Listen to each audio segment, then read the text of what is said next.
இன்னைக்கு நடைபெற்ற இந்த தொகுதி பங்கீடு பேச்சுவார்த்தையில எவ்வளவு தொகுதிகள் கேட்டிருக்கீங்க, விருப்ப பட்டியலை கொடுத்திருக்கீங்களா? இந்த பேச்சுவார்த்தை எப்படி நடைபெற்றது? இன்றைக்கு எஸ்டிபி கட்சியினுடைய பேச்சுவார்த்தை குழு நமது தேசிய துணைத் தலைவர் ஜெயலான் பாக்கியுடைய தலைமையில் நாங்கள் இன்றைக்கு மரியாதைக்குரிய அண்ணன் டி.ஆர். பாலு அவர்களை சந்தித்து பேச்சுவார்த்தையை நடத்தியிருக்கிறோம். இந்த பேச்சுவார்த்தை தமிழ்நாட்டில் மீண்டும் தமிழகத்துடைய முதல்வராக மரியாதைக்குரிய அண்ணன் தளபதி அவர்கள் மீண்டும் வர வேண்டும் என்கிற அந்த இலக்கோடு இந்த கூட்டணியில எஸ்டிபி கட்சி இணைந்திருக்கிறது. இது இந்த கூட்டணிக்கு ஒரு வலுவை தந்திருக்கிறது.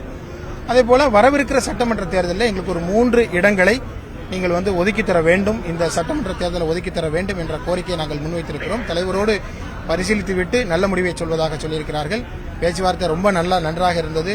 அவர்கள் வரவேற்றார்கள். ரொம்ப மகிழ்ச்சியாக இருந்தது. சென்ற எங்களுடைய குழுக்கும் ரொம்ப மகிழ்ச்சியும் சந்தோஷமும் நம்பிக்கையும் ஏற்படுத்துகிற பேச்சுவார்த்தையாக இந்த பேச்சுவார்த்தை இருந்தது.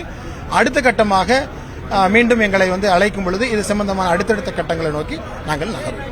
இந்த சின்னத்துல போட்டியிட திட்டமிட்டிருக்கீங்க, அது தொடர்பாக விவாதிக்கப்பட்டதா? எங்களை பொறுத்த வரைக்கும் இந்த தேர்தலிலும் எஸ்டிபி கட்சி திராவிட முன்னேற்ற கழகத்துடைய உதயசூரியன் சின்னத்திலே போட்டியிடுவது என்று நாங்கள் தீர்மானித்திருக்கிறோம். கிடைக்கிற அந்த தொகுதியை பொறுத்து அதனுடைய எண்ணிக்கைகளை பொறுத்து நாங்கள் வலுவான முறையில் தமிழ்நாட்டில் இன்னும் வேகமாக நாங்கள் களமாடுவோம்.